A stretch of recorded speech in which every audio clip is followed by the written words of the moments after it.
Seguí a la Radio de las Madres por YouTube. Activá las notificaciones, dale like y suscríbete a nuestro canal. Somos Radio AM530. Construimos comunidad. Buscamos la verdad siempre.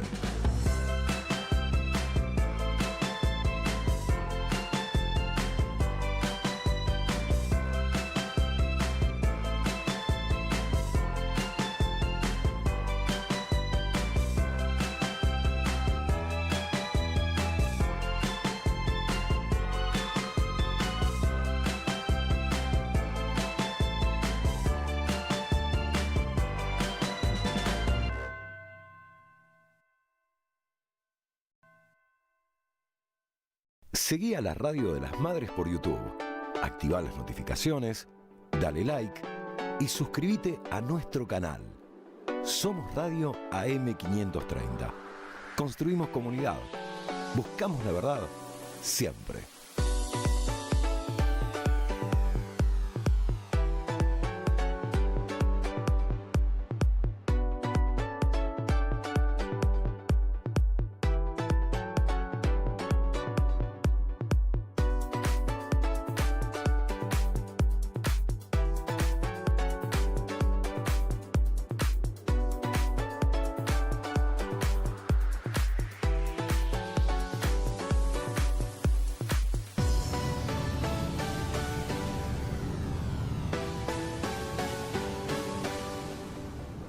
Somos Radio AM530. Construimos comunidad. Buscamos la verdad siempre.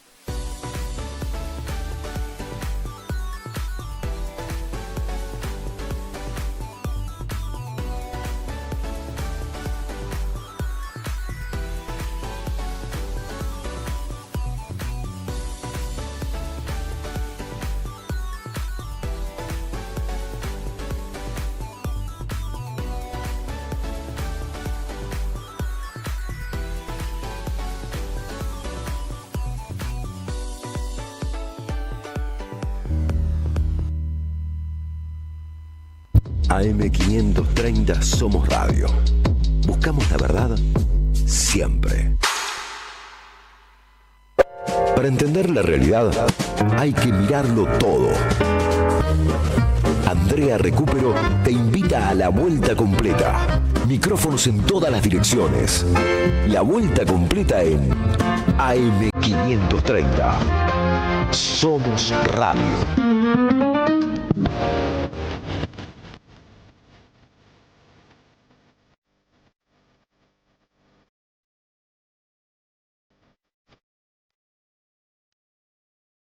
Hola, ¿cómo están? Buenas tardes. Bienvenidas, bienvenidos a la vuelta completa. Hoy es feriado en conmemoración del Día de la Diversidad Cultural y el equipo completo de la vuelta decidió tomarse un breve descanso, hacer una pequeña pausa. Sin embargo, vamos a compartir con ustedes algunas entrevistas que hicimos esta semana, una semana importante, donde nuevamente vimos en acción la motosierra Javier Milei, el recorte, en este caso, al financiamiento universitario, y también vimos despertar a un montón de jóvenes decididos, ¿sí?, a defender su presente y su futuro. Vamos a compartir también algunas columnas que nos parecen importantes, que salieron en la semana, y también tenemos, sí, nuevita, que se estrena hoy, la participación de nuestro columnista, sociólogo, economista, militante peronista, Manuel Saralegui. Nos gusta, ¿sí?, compartir con ustedes el aire todos los días, pero como les decía, hoy salimos con un programa grabado porque vamos a tomarnos un brevísimo descanso.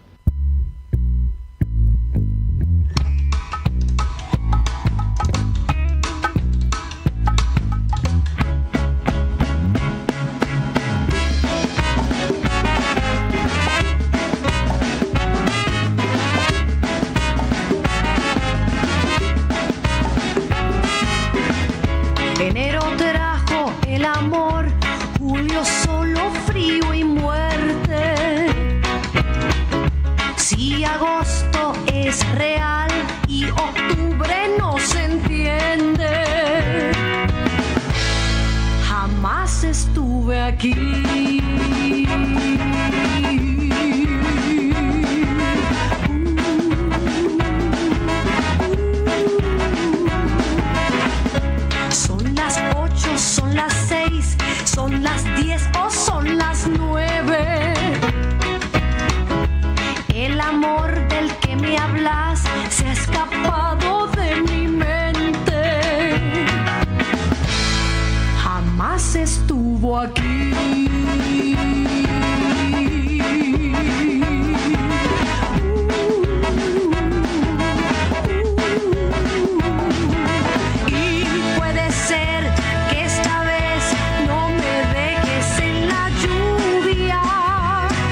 La Vuelta Completa.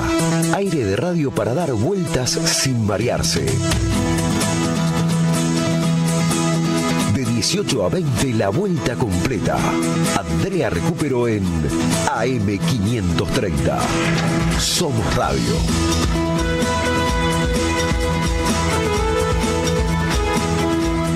Vamos a recibir a la diputada nacional de Unión por la Patria por la provincia de Buenos Aires, Agustina Propato. Buenas tardes, un gusto como siempre recibirla, diputada. Andrea Recupero y Víctor Mastrangelo la saludan. Muy buenas tardes, Andrea, Víctor, ¿cómo están ustedes?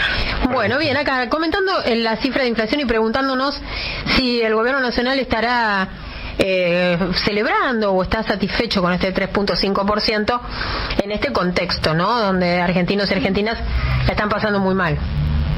Bueno, ya sabemos que es su caballito de batalla mostrar un índice inflacionario que mes a mes celebran, pero claramente que es a costa de haber frenado el motor económico de la nación, ¿no? O sea, la caída estrepitosa de la actividad económica, del consumo a la producción, da cuenta de que están llevando adelante un plan de baja de la inflación de una manera muy absolutamente perversa y ridícula, ¿no? O sea, es como prácticamente decir, bueno, voy a, no sé, terminar con la situación que tengo en una habitación porque tengo roto un ladrillo y le pongo una bomba. O sea, la verdad es que es una cosa absurda la forma en que quieren resolver la economía de esta manera y seguir celebrando esta baja de la inflación a costa de la caída de la actividad económica del país. Agustina, ayer también celebraron y hoy el presidente incluso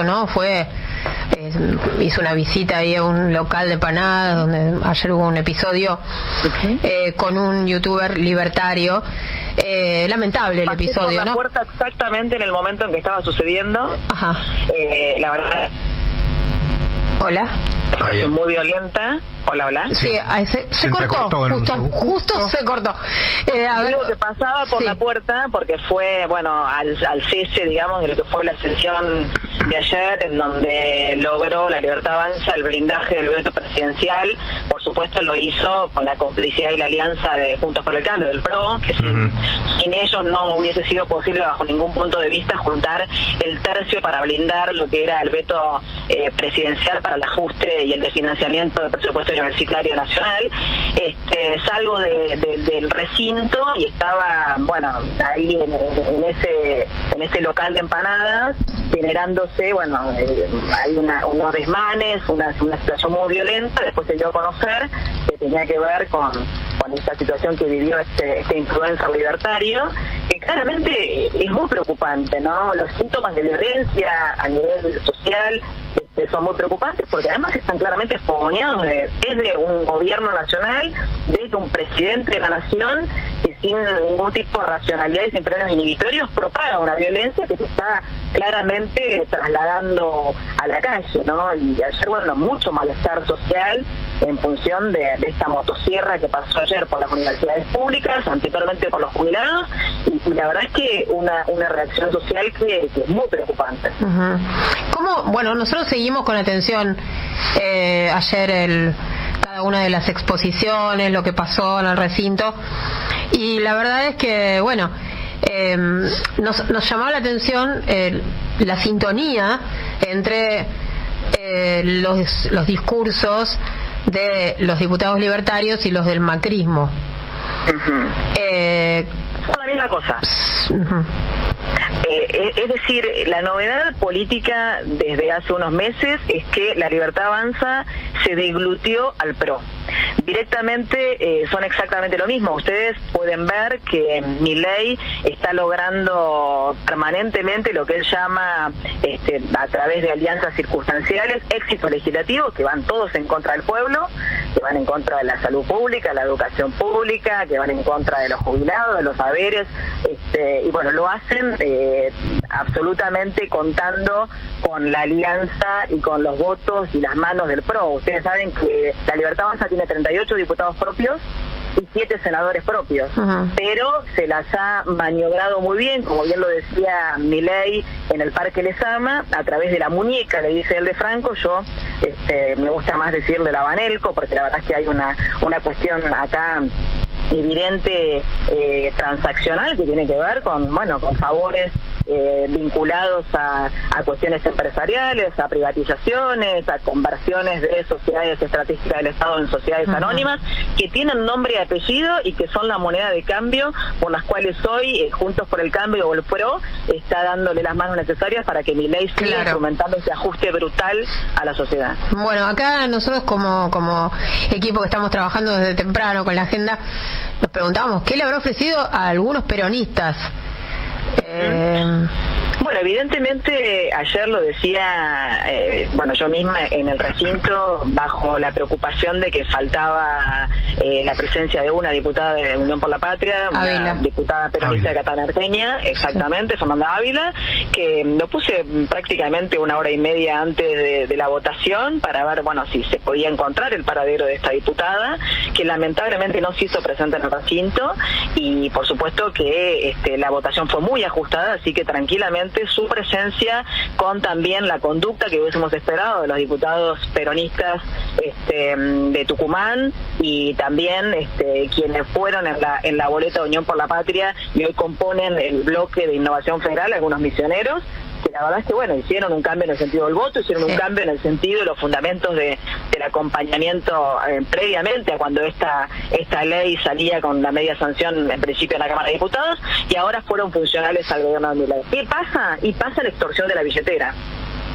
Pasa que Milei, a través de la definición del recorte al gasto público y lo que se llama las transferencias discrecionales a las provincias, tiene absolutamente condicionada la autonomía de los gobernadores provinciales, y los legisladores provinciales de las provincias evidentemente son pasibles de esas presiones. Esto es muy lamentable porque la verdad es que si bien en mi caso, por ejemplo, soy diputada nacional por la provincia de Buenos Aires, soy una diputada de la Nación y tengo que tener la responsabilidad de legislar, por ejemplo, en el caso puntual de ayer, del presupuesto educativo universitario nacional. Y para nada se puede ceñir ese entendimiento a la necesidad de una provincia. Me parece que hay una clara distorsión de cuáles son los niveles de responsabilidad en el mandato que han sido concedidos a estos legisladores, ¿no? ¿Qué tal, Agustina? ¿Cómo te va? Víctor te habla. ¿Qué tal, Víctor? ¿Cómo estás? Muy bien. Agustina, en el caso de los diputados tucumanos, tal cual como irónicamente te referiste, que se autoperciben peronistas, no integran el bloque de Unión por la Patria. Pero en el caso de la diputada Fernanda Ávila sí lo integra, y había una resolución, o por lo menos un acuerdo del bloque, de que aquellos diputados que no se opusieran al veto de Milei al financiamiento universitario iban a ser de alguna manera sacados, expulsados, sancionados del bloque. ¿Qué va a pasar con Fernanda Ávila? Porque eso finalmente sucedió. Bueno, no se trata de una sanción, la verdad es que es algo que vi como un trascendido periodístico, y me parece que tiene que ver más con un funcionamiento que debería ser el funcionamiento normal y racional dentro de una pertenencia a un bloque político y a un espacio partidario, ¿no? La verdad es que ser peronista no consiste en decir soy peronista o poner los dedos en B o rasgarse las vestiduras cada vez que hay un acto como el 17 de octubre, que estamos próximos a poder conmemorar esa fecha histórica, y ahí subir las banderas y bajarlas cuando tenemos que defender realmente nuestros principios, nuestro paquete de valores e ideas en el marco de votaciones, cuando defendemos los derechos de los trabajadores, cuando defendemos el presupuesto universitario, cuando defendemos la salud pública. Lo cierto es que, es cierto, Fernanda Ávila ciertamente yo creo que ya debería haber presentado su renuncia al Partido Justicialista, y lo mismo debería hacer en relación a la pertenencia al bloque. Ahora bien, Agustín Fernández hace 5 minutos se fue el bloque, el tucumano, no es que no estaba en Unión por la Patria, y otros diputados entraron en la lista de Unión por la Patria con una plataforma programática que claramente comprometía la defensa, por ejemplo, de la educación pública superior. Y ayer no honraron ese mandato. Me parece ¿qué pasa con los gobernadores, no? Porque esto es a nivel los legisladores, pero bueno, ahí hay gobernadores que están atrás. Bueno, habría que preguntarle a Jalil y a Jaldo cuál es su responsabilidad detrás del comportamiento de los legisladores de ayer. Todos estamos suponiendo que han sido protagonistas de la definición, pero tendrían que ellos confirmarlo o negarlo, y sería importante que lo hagan de cara a, insisto, ¿no?, a un espacio político que los promovió y los acompañó hasta ese lugar en el compromiso de honrar otros valores. La expresidenta Cristina Fernández lo marcó de alguna manera como que el peronismo hay que enderezarlo y hay que ordenarlo, ¿no?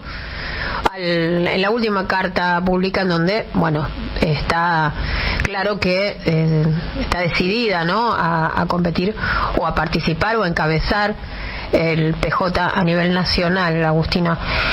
Yo creo como peronista que es muy auspicioso lo que Cristina nos hizo saber a través de la carta, esta voluntad y esta generosidad, ¿no?, de hacerse cargo de un espacio partidario, cuando claramente, no hace falta que lo diga yo, ¿no?, Cristina es una líder natural del peronismo y es prescindente su conducción de un espacio, digamos, de un cargo institucional.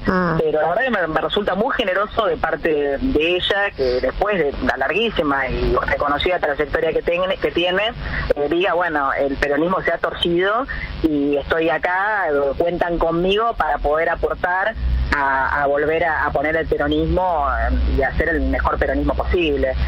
La verdad es que venimos con muchos problemas en relación a muchas votaciones en el transcurso de estos 10 meses de mi ley, en donde se han configurado daños muy importantes. Cada medida que se toma diariamente es más lacerante que la del día anterior, y muchas han sido acompañadas por la votación de los autopercibidos peronistas, como por ejemplo también el régimen a las grandes inversiones, que yo le digo grandes inversores porque nada tiene, digamos, de beneficioso para el régimen productivo nacional, para la industria nacional, para la localización de industria, acompañando a los proyectos que flexibiliza todos los marcos para la explotación de los recursos naturales.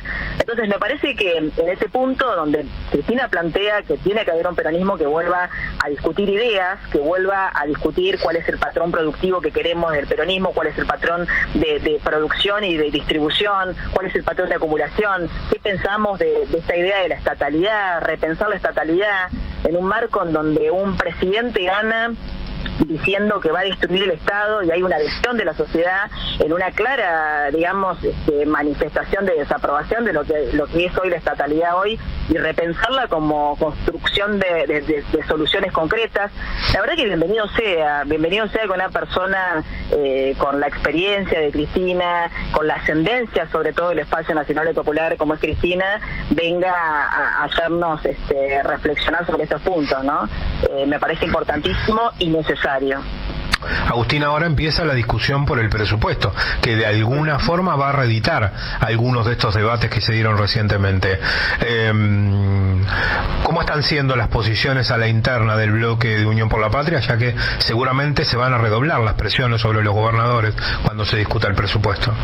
Bueno, seguramente, y también estas cuestiones linkean las dos discusiones, ¿no? Nosotros venimos sosteniendo, por ejemplo, en el caso de la conducción del Partido Justicialista, que es muy comprometido también que lo quiera liderar o que aspira a liderarlo un gobernador por estas presiones que se ejercen claramente, y que hay una especie de disciplinamiento con la billetera que por ahí se hace inevitable para un gobernador a la hora de negociar aspectos que tienen que ver con la necesidad del equilibrio financiero y económico de sus provincias, ¿no? En relación al presupuesto, recién empieza a abrirse el presupuesto. Ustedes saben que el presupuesto establece una regla fiscal que es equilibrio fiscal como mínimo, como base, y a como dé lugar que el Excel nos dé, digamos, mínimo equilibrio y si no superávit fiscal.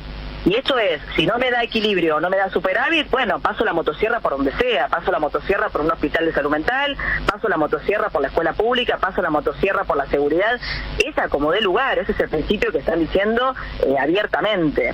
Es un presupuesto que además prevé indicadores de crecimiento y inflación que no son los que pronostican ni siquiera la oficina, digamos, de presupuestos del Congreso de la Nación, que es una oficina que se ha ganado el respeto de todos los actores económicos y los dirigentes de los distintos procedencias políticas, ¿no? La verdad que es muy complejo porque, a cielo abierto están planteando un presupuesto que trae este principio como principio rector y el que nosotros claramente no podemos acordar. No sé cuál va a ser la conducta de los legisladores y de los gobernadores, pero me parece que estas cuestiones empiezan a plantear exigencias que bienvenido sea, ¿no?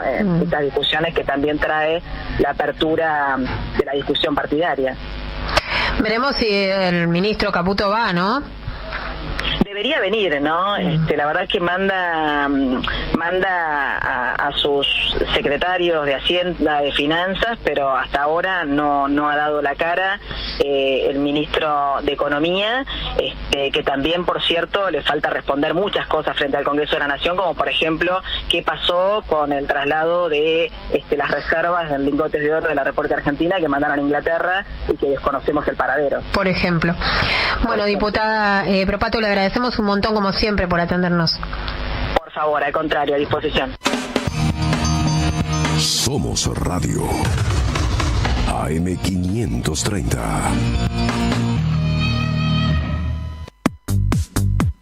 El municipio de Azul continúa garantizando el acceso al deporte como derecho fundamental para nuestros vecinos y vecinas. Se brindan escuelas de ajedrez, atletismo, canotaje, kayak polo, entrenamiento funcional, gimnasia para adultos, maxi volei, fútbol femenino, newcom, para deportes, hockey, ritmos latinos, triatlón, caminata y el programa El Barrio Juega. Actividades gratuitas y abiertas a la comunidad. Azul, un municipio en acción. Atención, tenemos que prevenir el dengue. Lava, tirar y girar. En la provincia de Buenos Aires la prevención es todo el año. Ingresá a gba.gov.ar/dengue y conoce más. Gobierno de la provincia de Buenos Aires. Renovamos Plaza Calegari. Inauguramos un nuevo sector infantil a la altura de la avenida Teniente General Perón y España. Allí colocamos juegos, calecita, piso antigolpes y hamacas, restauramos veredas internas y plantamos árboles de especies nativas, entre otras mejoras. Conoce más en varela.gov.ar/obras. Municipalidad de Florencio Varela, Intendencia Andrés Watson. Cuenta DNI es el mejor amigo del bonaerense, porque podés pagar tus servicios, porque tenés beneficios en comercios adheridos y también podés transferir plata a quien quieras. Cuenta DNI, ¿por qué tantos guaus? Ah, claro, porque todo lo que tienes es bien guau, ¿no? No entiendo nada de lo que dices, Cuenta DNI, pero estoy totalmente de acuerdo. Cuenta DNI, el mejor amigo del bonaerense. Ituzaingó ya cuenta con Seguridad Me, una nueva herramienta para prevenir el delito que podés tener en tu celular desde App Store o Play Store. Más herramientas y más tecnología para cuidar a las familias de Ituzaingó. Alimentos cooperativos, producción y comercialización de productos cooperativos y de agricultura familiar. Envíos a todo el país. Por pedido, envía tu mensaje al 11 34 31 2928. Seguinos en Instagram como @alimentoscooperativos. Reabrimos la inscripción al catálogo Código Provincia. Si tenés un proyecto musical, podés ser parte del catálogo de música bonaerense, que ya cuenta con más de 2.700 perfiles de artistas. Como programa del Instituto Cultural, Código Provincia es un catálogo de artistas, proyectos y música que promueve y difunde las creaciones sonoras que tienen lugar dentro de nuestra provincia. Sumate y forma parte de la comunidad cultural bonaerense. Podés inscribirte en códigoprovincia.gba.gov.ar. Tenés tiempo hasta el 16 de octubre.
Somos Radio AM530. Construimos comunidad. Buscamos la verdad siempre.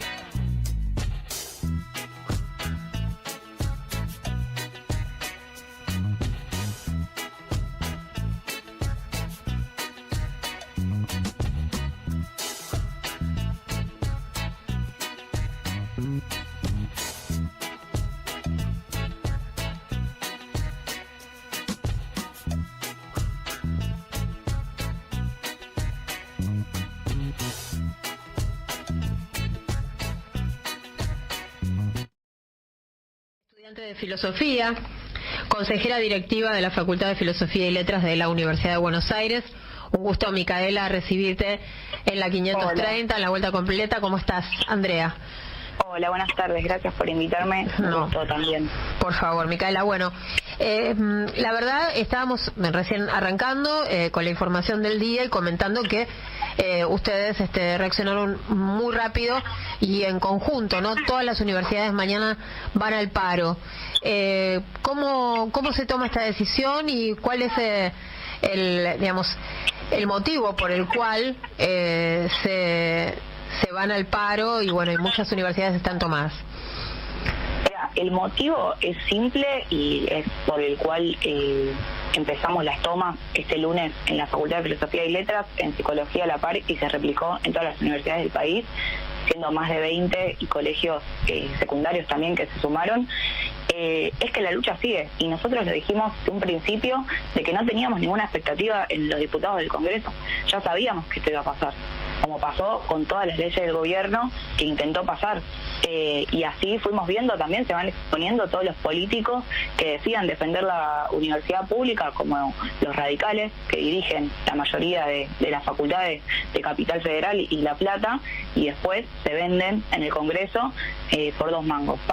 Con la ley base pasó lo mismo, con el veto a los jubilados pasó lo mismo, ahora pasa lo mismo. O sea, yo la verdad como estudiante no puedo esperar nada de este gobierno, no puedo esperar nada de los radicales y tampoco puedo esperar nada de los diputados provinciales del peronismo, que hicieron lo mismo en todas las leyes que quiso aplicar este gobierno. Entonces, la respuesta de paro de todas las gremiales de mañana es un mensaje político de que vamos a seguir, como lo dijimos, vamos a seguir llevando esta lucha hasta el final, porque no vamos a permitir que quieran avanzar en privatizar la educación pública, que quieran hacer que los salarios de los docentes estén por debajo de la línea de la pobreza, como siguen estando, y no confiamos en ellos. Y tampoco podemos esperar a que la CGT y la CTA estén rosqueando y negociando con el gobierno mientras hay 25 millones de pobres. Están pasando demasiadas cosas, y lo que está pasando, lo que se mostró esta semana, es que el movimiento estudiantil se despertó.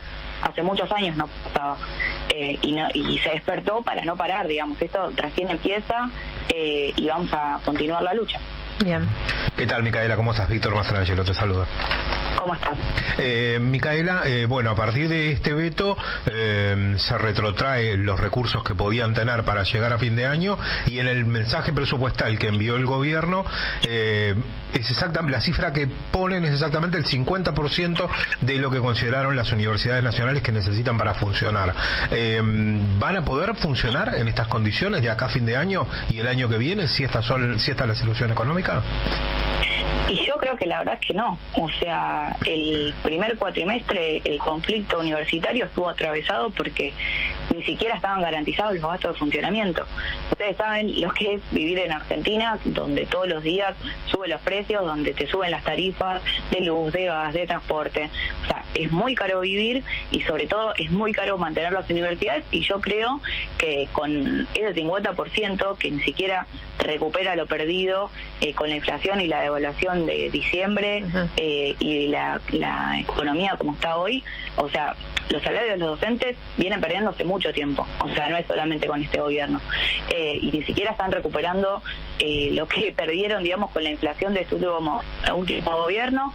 Los gastos de funcionamiento, para mí la ley de financiamiento universitario era muy progresiva en el marco de todo esto, porque hacía que los salarios y los gastos de funcionamiento estén indexados a la inflación, cosa que no pasa en en este gobierno bajo ningún otro ámbito.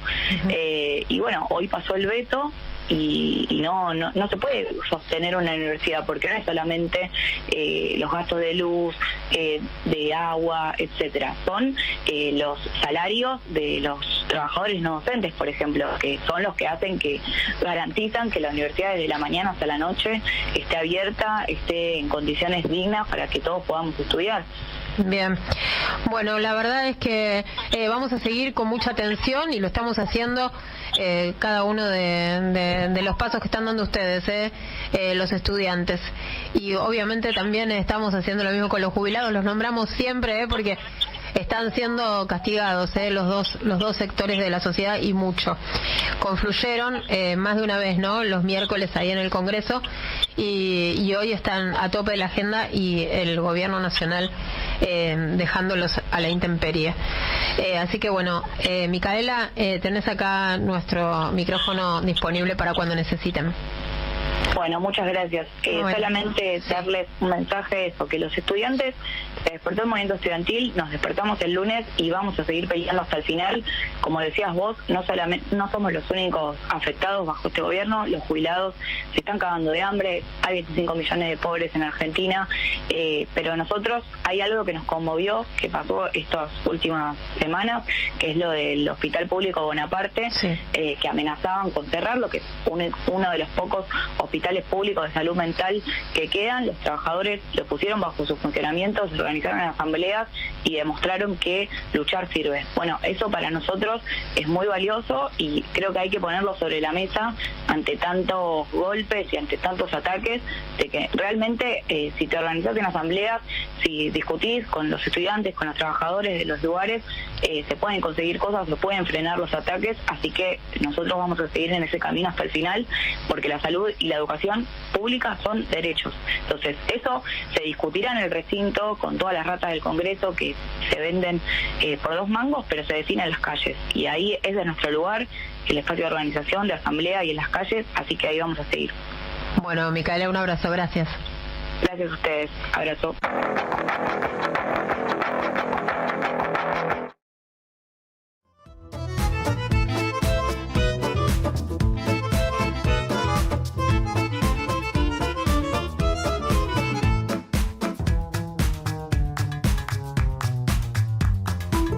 Seguí a la radio de las madres. Del financiamiento de las universidades, tratando de entender cuál es el experimento que está tratando de imponerle Milei a la Argentina. Es cierto que el gobierno de Milei es un gobierno de ultraderecha que tiene una relación familiar, tiene una relación conceptual, tiene incluso relaciones de tipo material con otras experiencias de ultraderecha, como la de Trump, como la de Bolsonaro. Hay personajes que se repiten, hay ideas que se repiten, hay tácticas, hay estrategias de redes sociales, hay una búsqueda de construcción de enemigos, es muy parecida, pero el gobierno de Milei tiene una particularidad, y esto me parece hace al experimento de Milei, que es la idea de, digamos, toda la ideología del anarcocapitalismo, del anarcocolonialismo, le diría Cristina, que es una idea que no está tan fuerte ni en Trump ni en Bolsonaro. Se hace mucho la comparación, digamos, del nacionalismo de Bolsonaro o el proteccionismo económico de Trump, que en este momento hace campaña diciendo que va a poner aranceles aduaneros a las importaciones chinas. Muy distinto de Milei, que plantea el Estado como un enemigo, que plantea cualquier intervención y cualquier forma de asociación de la gente que no sea a través del mercado como el enemigo a combatir, ¿no? Y esta idea de que el mercado todo lo puede y que el ultracapitalismo sin ningún tipo de límite puede ordenar y conducir a la sociedad hacia el futuro, es el corazón del experimento de Milei, y es el motivo por el cual también figuras como Elon Musk, Mark Zuckerberg, el CEO de BlackRock, que es el fondo de inversión más grande del mundo, Larry Fink, o mismo esta semana Jordan Belfort, quien fuera el lobo de Wall Street, un personaje, si se quiere, oscuro y sombrío de cómo amasar fortunas, llevándose puesta la vida de miles y millones en la timba financiera. Toda esa gente ve a Milei y lo ama y lo adora y quiere que tenga éxito, aunque hasta ahora no han puesto un centavo de dólar en Argentina, sí tienen una afinidad, un deseo de que el experimento de Milei sea exitoso. Estos mega ricos que dominan el mundo, cuyas fortunas superan la de muchos países, ven en el experimento de Milei, bueno, una oportunidad enorme para, ¿no?, que las mayorías acompañen una nueva forma del neoliberalismo que ciertamente tiene muchas dificultades para que las mayorías acepten transferencias de ingresos tan fuertes o reconfiguraciones sociales donde se destruyen las clases medias, se destruyen los derechos laborales y vamos a una suerte de maquila global donde estos mega ricos pueden medio como dominar el mundo. En ese marco, me parece, hay que pensar lo que está pasando con las universidades. ¿Por qué el gobierno de Milei decide desfinanciar las universidades públicas? ¿Por qué decide ir a buscar a ese lugar, ¿no? Si uno mira el impacto que tiene en el presupuesto nacional, en el PBI argentino, el financiamiento universitario es ínfimo. La Oficina de Presupuesto del Congreso dice que la ley que el Congreso votó para actualizar por inflación los gastos de funcionamiento y los salarios de los trabajadores docentes y no docentes de las universidades públicas nacionales. Ese proyecto, que fuera votado por el Congreso, luego vetado por Milei, ese proyecto significa el 0,14% del PBI. Es decir, es una fracción mínima. Es una fracción mínima de la economía argentina, es un gasto público ínfimo, no es plata que le falte al gobierno nacional. A diferencia por ahí de las jubilaciones, lo hemos hablado más de una vez, que si uno mira el ajuste que está haciendo el gobierno de Milei sobre el gasto público, bueno, las jubilaciones son casi el 30% de ese ajuste. Es decir, ahí está, digamos, el corazón del asunto. La papota está ahí, en el ajuste a jubilaciones, pensiones, asignaciones, etcétera. Pero lo de las universidades, entonces, si no es una cuestión verdaderamente de plata, es simbólica. Y lo simbólico es muy importante, por supuesto, en cómo la sociedad acepta o no acepta un experimento como el de Milei. La primera explicación, me parece, para pensar por qué el gobierno de Milei ataca a las universidades públicas, lo encontramos en la Cámara de Diputados este miércoles, donde Unión por la Patria, el radicalismo y algunos otros sectores intentaron revertir el veto presidencial que, como sabemos por la Constitución, requiere 2/3 de ambas cámaras. Entonces se convoca una sesión y se intenta llegar a los 2/3 para revertir el veto de Milei y hacer efectiva actualización de salarios docentes y no docentes de las universidades nacionales. Y por supuesto, con algunos transfugismos y con el apoyo, sobre todo fundamental, de Mauricio Macri y el PRO, Milei logra evitar los 2/3 y queda a un puchito el peronismo, el radicalismo, de lograr revertir el veto. En la Cámara de Diputados tenemos un pedacito de la intervención de Tomás Ledesma, un joven diputado de la provincia de Entre Ríos, de Unión por la Patria, que da una primera explicación, me parece, de cuál es el sentido de destruir y de financiar las universidades públicas. Que tiene que ver con el modelo de país que piensan, porque eliminan y financian el presupuesto para la universidad pública, pensando en que esto vaya de la mano del RIGI, de la reprimarización de la economía de la Argentina, porque quieren alejar a los pibes y las pibas de las aulas para que sean mano de obra barata en la Argentina a disposición de un entramado productivo que solo beneficia a unos pocos, señor presidente. No los quieren pensando una Argentina soberana, lo quieren siendo una condición necesaria para los negocios que vinieron a garantizar a costa de la pobreza de los argentinos. Bueno, ahí Ledesma lo dice con total claridad. El cambio de modelo económico que propone Milei, el modelo de sociedad distinto, ese modelo del RIGI, del extractivismo, de los salarios bajos, ese modelo de un hiper mega capitalismo sin derechos, casi sin consumo, bueno, en ese mundo las universidades públicas no tienen lugar. Y las universidades públicas son un límite, un tapón, un tapujo al tipo de sociedad que quiere imponer Milei. Se suele hablar de la latinoamericanización de la Argentina como una forma de pensar el tipo de modelo de país que quiere este experimento de Milei. Una segunda explicación a por qué el gobierno de Milei avanza sobre las universidades la dijo con toda, digamos, en algún tipo de sincericidio, Federico Sturzenegger, quien fuera ministro de la Alianza y de funcionario clave de los experimentos neoliberales de la Argentina, primero con De la Rúa, luego con Macri y ahora con Milei, ministro de algo que se llama desregulación o algo así. Bueno, en la Nación Más, Federico Sturzenegger dice que el motivo de vetar la ley de financiamiento universitario es porque si vos le das a los docentes y a los no docentes universitarios te tenés que dar vuelta y darle a otros y a otros y a otros.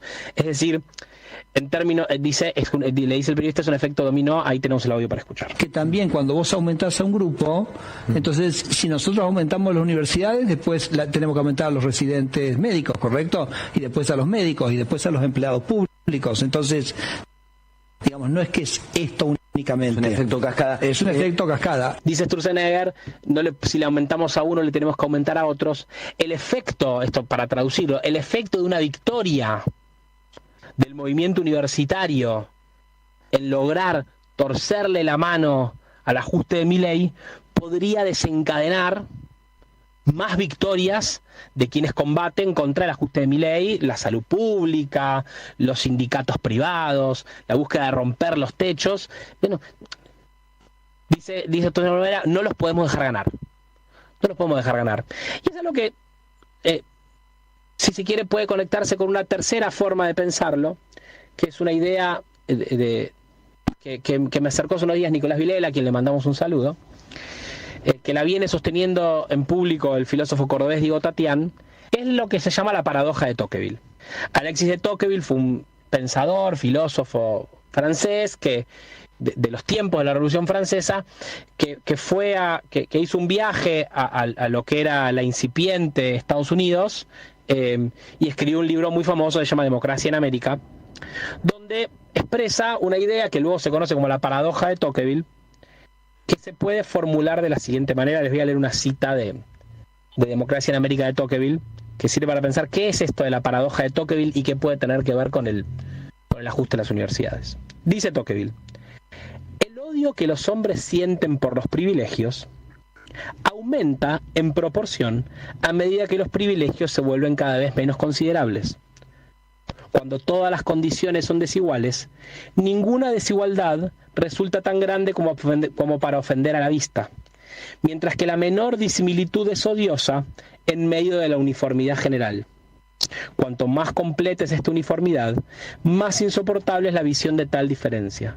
Por tanto, dice Tocqueville, es natural que el amor a la igualdad deba aumentar constantemente junto con la igualdad misma y que debería crecer en la medida que se la alimente.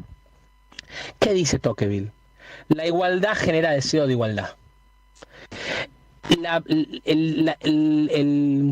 A medida que hay conquistas sociales y la desigualdad se achica en una sociedad, a medida que se conquistan derechos y se pierden privilegios, hay más fuerza para conquistar nuevos derechos y cuestionar privilegios.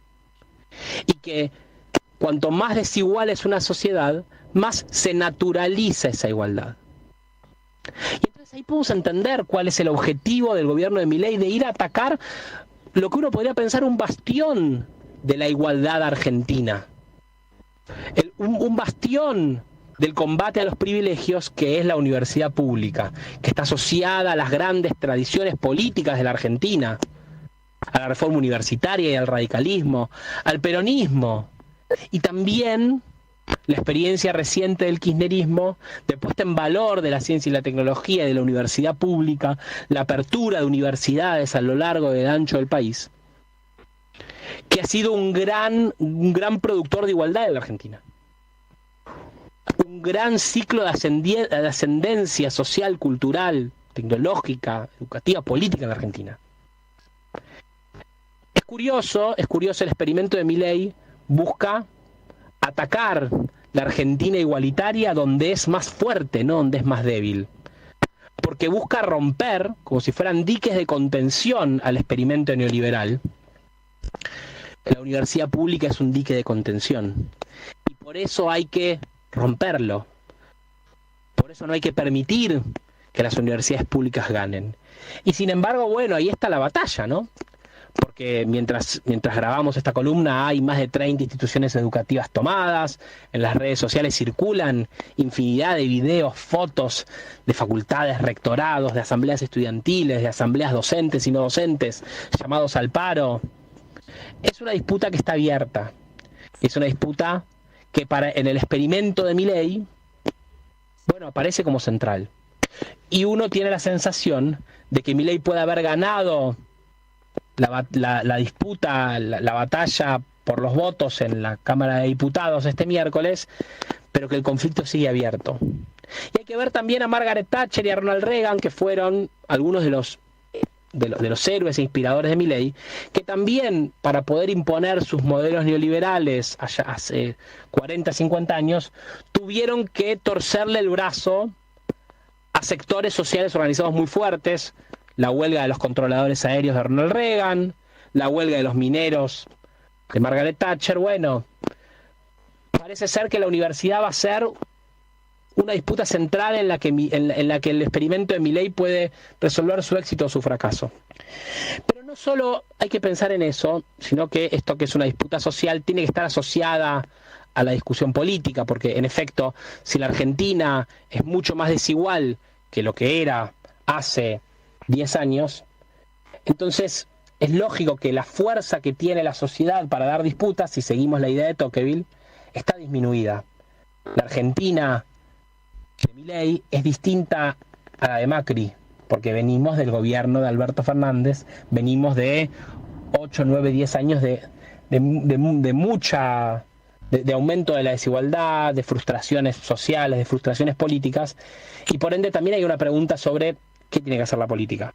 En ese contexto aparece la postulación de Cristina a la presidencia del Partido Justicialista Nacional, que ya no es un pedido de distintos actores, sino ya es Cristina proponiéndose para presidir el partido político más importante de la Argentina, y lo hizo esta semana de dos maneras centrales, además de las reuniones, las conversaciones que está teniendo con distintos actores. Hubo dos cosas centrales. Primero, una carta, ¿no?, el día lunes, ¿no?, una carta abierta a los compañeros y compañeras peronistas, a los argentinos y a las argentinas, donde Cristina dice que la Argentina vive un desafío muy grande, ¿no?, por supuesto signado por el endeudamiento externo, la estigmatización, la persecución y la proscripción, pero que también las fuerzas políticas tienen que proponerle a la sociedad algo superador a Milei, ¿no? Cristina plantea que se imagina un partido justicialista donde haya una articulación que trascienda los cuadros partidarios, que incorpore nuevos sectores sociales, nuevas generaciones, que haya un trasvasamiento. Pero también Cristina dice que en particular el peronismo debe enderezarse y ordenarse. En ese marco, luego de la votación del miércoles en la Cámara de Diputados, en redes sociales Cristina señala diputados y diputadas que llegaron a sus bancas por el Partido Justicialista, por el peronismo, por Unión por la Patria, que se dan vuelta y votan con Milei, negociando baratijas. Un mercado persa, le decía Cristina en febrero, que se podía convertir el Congreso. Y bueno, y algo de eso hay. Y Cristina plantea, el peronismo tiene que tener claro qué representa. Y de cara a la sociedad, qué es lo que va a hacer y qué es lo que va a hacer. Pero también, y finalmente, y para ir cerrando, que el peronismo también tiene que preguntarse si no ha perdido de alguna manera el termómetro social que permita que el experimento de Milei esté en curso. Si la sociedad acepta un gobierno que plantea llevar una motosierra al Estado, a la salud, a la educación, es en parte porque ese Estado no ha logrado dar respuestas. Si hay un gobierno como el de Milei, eso antecede un malestar en la sociedad y un fracaso de la política. Y un fracaso del peronismo. Por ende, Cristina dice, el peronismo hay que reordenarlo y hay que pensar qué hacer con el Estado, qué hacer con la salud, qué hacer con la educación. Poder, de alguna manera, no solo dar estas batallas, como puede ser la trascendental batalla por la educación superior que se está dando hoy en la Argentina, sino también para proponer a la sociedad una imaginación distinta, de un país distinto al que nos propone Milei. Así que así estamos, este es el estado de situación de la Argentina, entre el peronismo reordenándose y las universidades en pie de lucha. Se va a jugar en las batallas sociales, digamos, y en la capacidad de la política de imaginar alternativas, se va a jugar que el experimento de Milei fracase y que podamos volver a tener un país más o menos para todos y todas. Para cerrar, finalmente, un pequeño audio de Cristina, de ese documental que vimos la semana pasada, Cristina militante de un proyecto, donde en el año 2000 plantea que el menemismo, si había ido por el desguace del Estado, era porque el Estado no funcionaba. O que había algo así como un malestar con el Estado a fines de la década de los 80, y que el menemismo, bueno, en función de eso decidió tirar el Estado por la borda. Pero que lo que había que mirar era pensar hacia el futuro, tratar de poder reconstruir un proyecto de país. Esta Argentina pendular, ¿no? Que pasa de un extremo al otro, y entonces del Estado, que fue el eje, el Estado que construyó el peronismo, que era el Estado del modelo de bienestar, que en realidad cuando llega Menem se había derrumbado también estrepitosamente, porque había dejado de ser el Estado de bienestar para convertirse también en el Estado de malestar. Vamos a decir las cosas como son y hacernos cargo de las deformaciones que tuvo ese modelo de bienestar. Bueno, Menem dice, bueno, no, la verdad que el Estado no sirve para nada, es una porquería. Entonces confunde el Estado con aquel Estado que no servía. Lo que no servía más era aquel Estado. Había que construir un Estado diferente, pero había que construir un Estado. Yo lo que creo que hay que volver a formular a la gente es un proyecto de país que hoy no existe. No son 3 medidas económicas, tenemos que ir por allá, no. Es un modelo de país, una estrategia de crecimiento. Primero, convencernos de que podemos seguir siendo un país y tener identidad.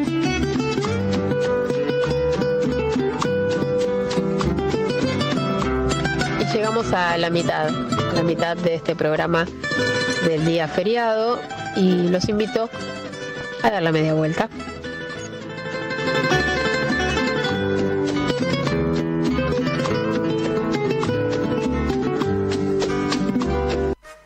En Varela acompañamos la educación. Refaccionamos integralmente el Instituto Superior de Formación Docente número 54, incluyendo baños, escaleras, rampas, techos, cerramientos, instalación eléctrica y acondicionamiento de ambientes. Conoce más en varela.gov.ar/obras. Municipalidad de Florencio Varela. Intendencia Andrés Watson. Seguí a la Cámara de Diputados de la Provincia de Buenos Aires a través de sus redes sociales y entérate de todas las actividades legislativas en Instagram y Facebook como @diputadosBA y en Twitter como HCDiputadosBA. Escobar nos da más en obras, salud, seguridad, educación, cultura, deporte, en cuidado del ambiente y recursos naturales. Escobar nos da más en la promoción del desarrollo local con políticas que fomentan la producción y el empleo, el acceso a la vivienda y a mejores condiciones de vida como las cloacas y el agua corriente. Seguimos consolidando este proyecto de transformación. Escobar te da cada día más. El Tata Cedrón en el Teatro Margarita Xirgu. Domingo 17 de noviembre, 19:30 horas. El Tata presenta Flor de la Banda Oriental, canciones de Osiris Rodríguez Castillo, visitadas en canto y guitarra por Juan el Tata Cedrón y Alejo de los Reyes. Artistas invitados: Isol y Melingo. La llama la galponera y es milonga de fogón. El Tata está cumpliendo 60 años de trayectoria. ¿Venís a festejarlo con nosotros? El 17 de noviembre en el Teatro Margarita Xirgu, Chacabuco 875, San Telmo. Entradas anticipadas con descuento en Passline y Invita a M530. Somos Radio. Que lo mismo vive a monte si le niegan el galpón. AM530 Somos Radio. Buscamos la verdad siempre. En Lomas de Zamora tenemos móviles en las calles, cámaras y alarmas supervisadas desde el Centro de Operaciones del municipio, lectores de patente, paradas seguras. Somos el municipio de Lomas de Zamora. Somos el gobierno de la comunidad. Ituzaingó ya cuenta con Seguridad Mi, una nueva herramienta para prevenir el delito que podés tener en tu celular desde App Store o Play Store. Más herramientas y más tecnología para cuidar a las familias de Ituzaingó. Atención, atención, tenemos que prevenir el dengue. Lava, tira y gira. En la provincia de Buenos Aires la prevención es todo el año. Ingresa a gba.gov.ar/dengue y conoce más. Gobierno de la provincia de Buenos Aires. Vamos a recibir a Omar Plaini, secretario general de Canillitas, secretario general adjunto del PJ bonaerense, dirigente de la CGT, presidente de los Andes. ¿Cómo le va? ¿Cómo va, Omar? ¿Qué tal, Andrea? Un placer saludarla. Como siempre. A Luis, a Víctor. Hola, Omar. Un gusto estar con ustedes. ¿Cómo va? Bueno, estamos, como digo, siempre acá en la montaña rusa. Ya no es ni siquiera la Argentina de Milei, es la montaña rusa. Y de esas que uno en un momento queda cabeza para abajo. Bueno, es la etapa que nos toca vivir a nuestro pueblo en una situación compleja, complicada y que no esperábamos, que no deseábamos, pero es la realidad, ¿no? O sea, estaba recordando yo estos días cuando me pareció brillante la homilía de García Cuerva ahí en Luján, sí, donde él dijo: los sabios buscan soluciones y los mediocres buscan culpables. Y eso me hizo recordar a una definición magistral que tenía Plutón. Él planteaba un gobierno de sabios. Plutón puede ser que esté retrogradando o algo así. No, perdón. Platón, mire cómo estaremos, que nos confunde a todo este gobierno. Platón planteaba un gobierno de sabios. En cambio, Maquiavelo, que asocia con la actualidad, enseñaba a los príncipes más astutos la despiadada naturaleza del poder. Bueno, y eso pareciera que hoy está aconteciendo en la Argentina, donde tenemos un gobierno soez, maleducado, insultador serial, o sea, y lamentablemente en grandes capas de la ciudadanía se está naturalizando la violencia verbal. Yo siempre digo que la violencia empieza por lo gestual y por lo verbal, después se desparrama como una gran mancha de aceite en el océano. Y lo otro es, bueno, la discusión central, ¿no? Estado, mercado, mercado y Estado. Así que me parece que estamos viviendo momentos muy complejos, muy complicados, muy duros para la mayoría de la población argentina. Y bueno, hay que empezar a reorganizarse cuanto antes, mucho mejor. Bueno, la carta pública que difundió Cristina ayer arranca con una reflexión parecida, ¿no? Relacionada con la imagen de Milei, con la clase de presidente que tenemos, con cómo instala, ¿no? Una impronta de violencia en el escenario no solo político, sino social en general. ¿Qué le pareció la carta de Cristina y esta postulación de ella para presidir el PJ a nivel nacional?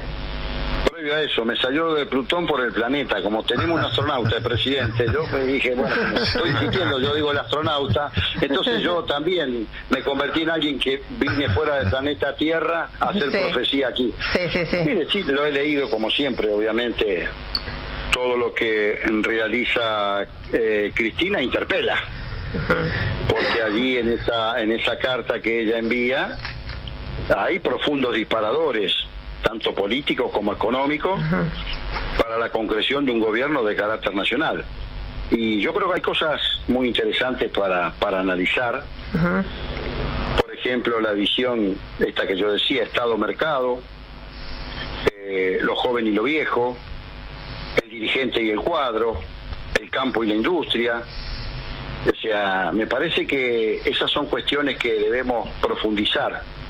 Por ejemplo, cuando hablamos del trasvasamiento generacional, me parece que eso debe darse, pero sin dejar de lado la experiencia y la sabiduría. De hecho, lo está planteando alguien que tiene toda la experiencia y que me hace recordar aquello que manifestaba Juan Perón, ¿no? Él decía que jóvenes son aquellos que no tienen el cerebro marchito ni el corazón intimidado. Y en ese caso le cabe tranquilamente a muchos cuadros nuestros, y en especial a Cristina Fernández de Kirchner también, porque precisamente es una compañera, como en mi caso, que acumula juventud. Entonces creo que esta es una razón. Otra razón importante es el dirigente y el cuadro. Yo siempre digo, quizás nosotros preparamos demasiados dirigentes para la cosa pública y no seguimos aquel legado de Juan Perón, hoy en su día de natalicio, ese estadista extraordinario que dio la humanidad, que él decía y hablaba del cuadro integral. Y por allí lo dice Cristina en una parte, cuando habla de ese trasvasamiento y cuando habla de los militantes universitarios, sindicales. Bueno, precisamente nosotros no tenemos que formar cuadro para la cosa pública, nosotros tenemos que formar cuadro integral. El cuadro integral, ¿dónde opera? Puede operar en la cosa pública, puede operar en la universidad, puede operar en la unidad básica, puede operar en la parroquia del barrio, en el club del barrio, en la sociedad de fomento. Ese es el cuadro integral que nosotros necesitamos. ¿Por qué? Porque después, cuando pasan situaciones de derrota como esta, hay que trabajar con el vecino, con el familiar, con el compañero de oficina, del taller, en mi caso con mi compañero Canillita. Hay que trabajar en persuadir y en dar el gran debate y la discusión. ¿Por qué creemos tan fuertemente en el Estado? ¿Por qué entendemos que el mercado también tiene que jugar un papel, y no esto de que el Estado es el mal y el mercado es el bien? Y cuando hablamos de estas cosas, ahí viene la discusión, en un momento en que estamos en un capitalismo que allá en época de Ronald Reagan y Margaret Thatcher pasó a ser un capitalismo especulativo, por tomar una referencia nada más y una fecha, y salimos del capitalismo productivo. Bueno, estas cosas que la manifiesta, en este caso en esta carta, como tantas otras, Cristina Fernández de Kirchner, es precisamente para eso, para ordenar razones y también pasiones. Digo, por eso enderezar, dice ella, ella habla de enderezar y ordenar el peronismo, y con esa idea quiere, se plantea conducir el PJ a nivel nacional. Omar, ¿qué opina de esto? También siempre hay que tener una dirección y una conducción. Ahora, para ordenar y enderezar al peronismo hay que formar cuadros integrales, y esta es una responsabilidad que nosotros tenemos. De hecho, nuestra última gestión nos ocupamos mucho de un Estado compensador y no vimos un Estado que oriente, un Estado que articule, un Estado que promocione y un Estado que regule. ¿No? Porque no es el Estado el mal y el mercado es el bien, como nos quiere hacer creer este anarcocapitalista profético que toma a un grupo de economistas austríacos, que creo que en toda la historia de los premios Nobel de Economía tuvieron uno solo, si no me equivoco fue Hayek, nada más, y que sus políticas económicas no se aplican a ninguna parte del planeta capitalista. Entonces digo, estas cosas me parecen importantes, y claro que siempre tiene que haber alguien que conduzca y que direccione, pero hay que abrir el debate. Lo vengo diciendo hace mucho tiempo, Andrea, lo hemos hablado más de una vez. Sí, claro. Hay que abrir la discusión, hay que abrir el debate y entender que no pasa solo por la cosa pública, porque si no, ¿qué sucede?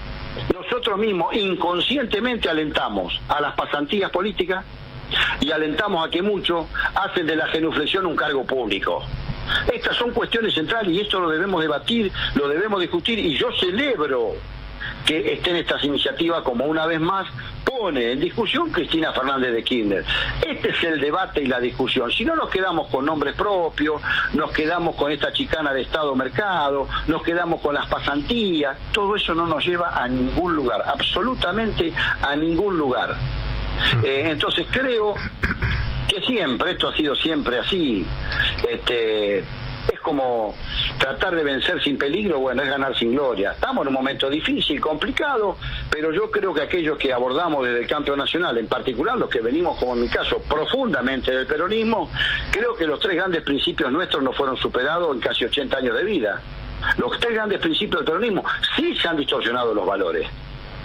El bien común, la solidaridad, la lealtad, Bueno, entonces hay que recuperar eso. ¿Y cómo se recupera? Con ideas, con discusión, con debate. Entonces podremos enderezar, podremos ordenar. Y me parece que debe ser la tarea que tenemos que realizar. Y bueno, bienvenida.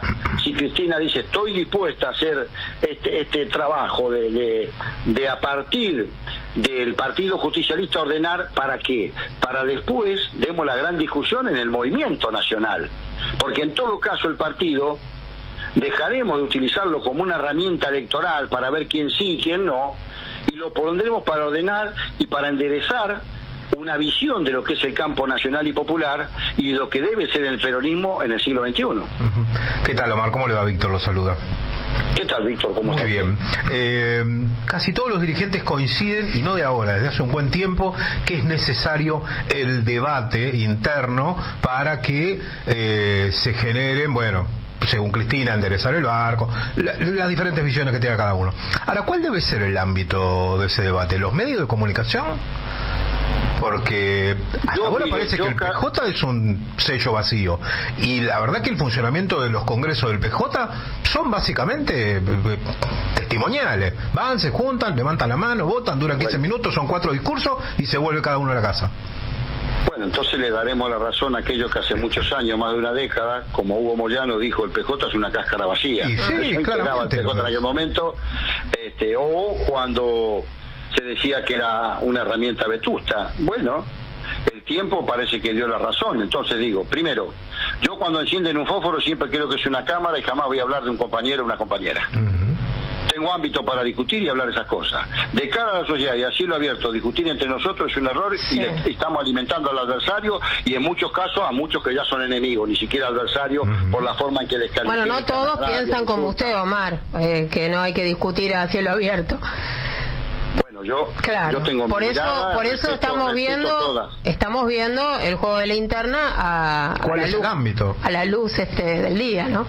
A ver, si la herramienta y el instrumento donde discutir y dar el debate es el PJ, bueno, vayamos ahí. De hecho, yo tengo una responsabilidad en el PJ de la provincia, y cada vez que tuve que plantear algo, lo planteé dentro del ámbito de mi organización, que es el PJ de la provincia de Buenos Aires, con la responsabilidad que me dieron y el orgullo que siento de estar ya tantos años siendo un integrante y un consejero provincial. Entonces, me parece que esto de creer hoy, digamos... A ver, Einstein tenía una definición maravillosa de las tantas que tuvo ese extraordinario hombre de la ciencia que fue el más grande. Él decía, pareciera que estamos viviendo una época donde la perfección de los medios y la confusión de los fines parecen caracterizar esta época. Y es así. Van todos a discutir a los medios. Dejen de embromar, señores, señora. Discutamos lo que tenemos que discutir. ¿Por qué yo voy a hacer escarnio de un compañero mío? No tengo por qué hacer eso. Si tengo diferencia la expresaré donde corresponde, pero bueno, evidentemente también convengamos. Hay un descrédito grande de todos los sectores, gremiales, políticos, sociales, eclesiásticos, periodísticos, por estas cosas, porque no se discute idea. Entonces, la mediocridad nos llevó a tener un hombre hoy, el presidente, que no tiene historia, no tiene pasado, y encima se cree un profeta que vino a la tierra a salvarla, una cosa que es ridícula. Es la Biblia junto al calefón, es la farsa y la tragedia de Karl Marx. Lo que estamos viviendo es tremendo. Es tremendo esto. Y lo peor, se naturaliza muchas de estas cosas. Sí, usted coincidirá, supongo, Omar, por lo que dice, que además, cuando el debate se da en los medios, lo que hace es emberretarse. En lugar de discutirse lo que realmente hay que discutirse, se termina en enfrentamientos personales inconducentes casi. Por supuesto. Digamos, la palabra es exacta, en el lunfardo, es berreta. Es puro bardo eso, digamos. A ver, eso no se produce ni una discusión de esa hace unos años, ¿no? No se producía ni en la parada de diario mío entre dos vecinos, porque siempre, hace muchos años, yo también, bueno, yo acumulo juventud, yo recuerdo que había una discusión frente a mi puesto de diario, ahí donde nací, en el Gandulfo, en Lomas, ¿no? Tengo la parada ahí en el hospital, frente al hospital. Y dos vecinos discutían por cualquier razón, política, religiosa, deportiva, lo que fuera. ¿Sabe cómo terminaba? Bueno, pero lo dice el diario. Era una verdad casi revelada. Hoy, olvídese de todo esto. Entonces, Yo creo que tenemos que recuperar identidad, ¿no? Decía el gran Simón Bolívar, ¿dónde radica la fortaleza de una nación? En su identidad, y la hemos perdido. Entonces tenemos que recuperar esa identidad. Bienvenida a esta carta, bienvenida a esta decisión, y demos el debate, y que cada uno opine. Ahora, lo que tenemos que hacer es proponer ideas, propuestas. De esto se trata, y yo creo que en eso estamos en condiciones, porque, como diría, ya que estamos en el natalicio de Perón, no es que nosotros seamos buenos, los demás son muy malos, y lo estamos viviendo, son muy malos. Omar, estamos hablando con Omar Plaini, secretario general de Canillitas, secretario general adjunto del PJ bonaerense, dirigente de la CGT, presidente de los Andes. Me detengo ahí, dirigente de la CGT, Moyano Pablo hizo declaraciones más temprano, dijo que hay que confrontar con el gobierno, que no entiende a los que van a hablar con los funcionarios que les cagaron 10.000 pesos a los jubilados. Y además, bueno, en el marco de estas declaraciones no descartó irse de la CGT. ¿Cuál es su...? O sea, sabemos que usted es cercano a Pablo, pero bueno, por supuesto queremos escuchar su reflexión. Yo soy una consecuencia de la CGT de los argentinos, del MTA, del Frente Sindical, dentro del marco de las corrientes que hay dentro del CGT. Así que esa es mi historia, y uno lo que tiene que tratar de mantener, por lo menos en su vida, es la coherencia, ¿no? Es un tema importante. Yo coincido con que hoy, con este gobierno, ¿qué vamos a acordar? Nos descalifica, nos trata de rata, degenerados, chorros, ladrones, palabras soeces que no quiero repetir. ¿Y cómo se va a sentar uno a hablar con una persona que él y sus acólitos plantean todo esto todo el tiempo? Que sentarse a conversar, ¿qué cosa? ¿Qué cosa de alguien que dice que el Estado es el mal y el mercado es el bien, recitando el manifiesto libertario de Murray Rothbard? Entonces, ¿cómo me siento? ¿Cómo converso? Imposible. Tiene razón Pablo en eso. Después, bueno, la secretaria corriente la subo históricamente. Por alguna razón hay 3 cosecretarios generales, daremos la discusión allá adentro. Pero bueno, yo tampoco hago una negación de los compañeros que creen o intentan que por ahí pueden. Bueno, está bien. Somos una CGT, de hecho algunos compañeros han conversado, otros compañeros en algunas discusiones internas logramos aprobar por mayoría un paro de 12 horas, un paro de 24 horas, movilizaciones, frenar en el capítulo 4 laboral el DNU 70 que afectaba nuestras condiciones de trabajadores y nos afectaba a todos. También hemos logrado acompañar las marchas universitarias, es parte de la discusión, digamos. A mí esas cosas no me, yo creo que en el marco dentro de la CGT hay que dar esa discusión. Sí, esa discusión está y hay que darla, y esto es histórico. Así como en el documento de Cristina habla de conservadores y radicales, de federales y unitarios, de peronismo y antiperonismo, también en la CGT siempre hubo un sector de sindicalismo que trató más de buscar acuerdos con los distintos gobiernos, otro sector que fuimos más de lucha. Es parte de lo nuestro, eso no creo que tenga que ser una preocupación. Sí, cómo enfrentamos a un gobierno donde nos quita derechos permanentemente, donde aumentó la pobreza el 12% en apenas 9-10 meses, 18% la indigencia, los salarios están por el piso, lo que hacen con los jubilados es una vergüenza, y que encima nos apalean la calle. Bueno, eso hay que discutirlo, por supuesto que hay que discutirlo. Y lo vamos a hacer como lo hemos hecho siempre, y de hecho, bueno, nos hemos expresado y hemos hecho muchas cosas hasta ahora, desde que arrancó este gobierno, y lo dijimos en un principio. Yo recuerdo que en la primera reunión de CGT dijimos, no somos nosotros, el movimiento sindical, que va a hacer a fracasar a este gobierno. Van a ser sus propios votantes cuando se den cuenta que esto es una farsa y una gran mentira que ha instalado este hombre que se cree un profeta, que además es un mitómano, cree en una monarquía y bueno, todas las atrocidades que anda diciendo por el mundo, que la verdad es el hazme reír y uno siente vergüenza ajena de las cosas que dice y que hace, ¿no? Omar, muchas gracias como siempre por hablar con nosotros. No, gracias a ustedes, y nuevamente, como digo siempre, ojalá desde la política volvamos a crear, porque entonces gran parte del pueblo va a volver a creer. Es una responsabilidad de la política que hay que hacer, porque es el único lugar donde se transforma.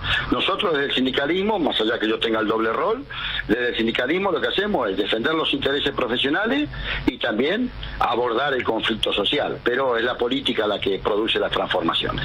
Bien, un abrazo, Omar, gracias. Omar. Abrazo grande y gracias a ustedes. La vuelta completa. Aire de radio para dar vueltas sin marearse. De 18 a 20, la vuelta completa. Andrea Recupero en AM530. Somos Radio.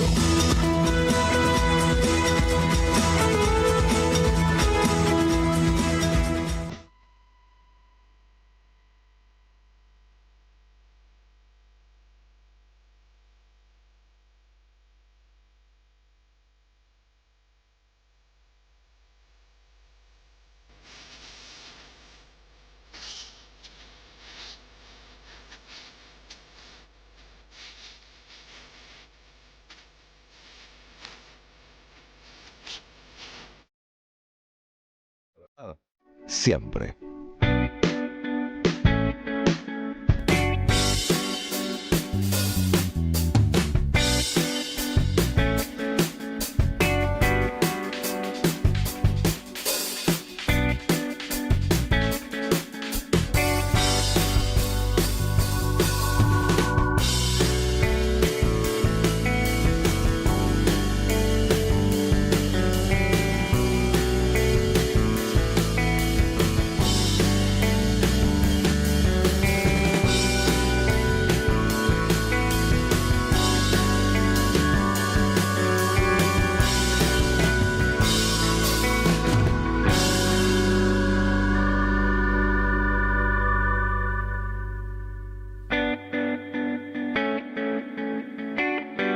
Seguí a la Radio de las Madres por YouTube. Activá las notificaciones, dale like y suscríbete a nuestro canal.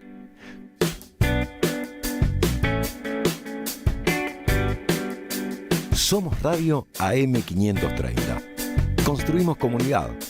Buscamos la verdad siempre.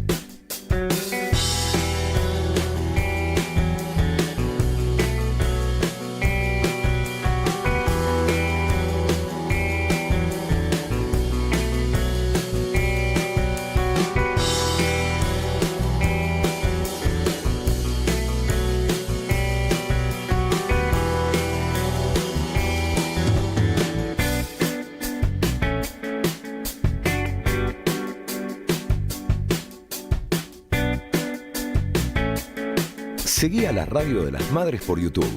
Activá las notificaciones, dale like y suscríbete a nuestro canal. Somos Radio AM530. Construimos comunidad. Buscamos la verdad siempre.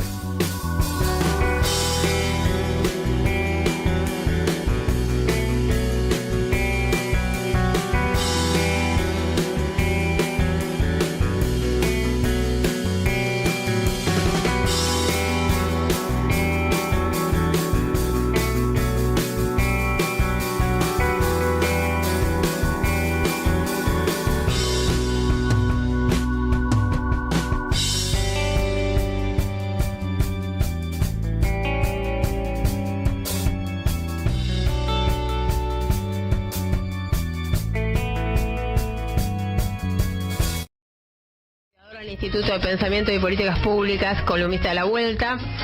¿Qué tal, Eva? ¿Cómo estás? Bienvenida. Buenas tardes, buenas noches, André, Víctor, Luis. Buenas tardes a todos, a todas. ¿Cómo están? Hola, Eva. Bien, acá estamos. Sobreviviendo. Es la radio que nos encanta.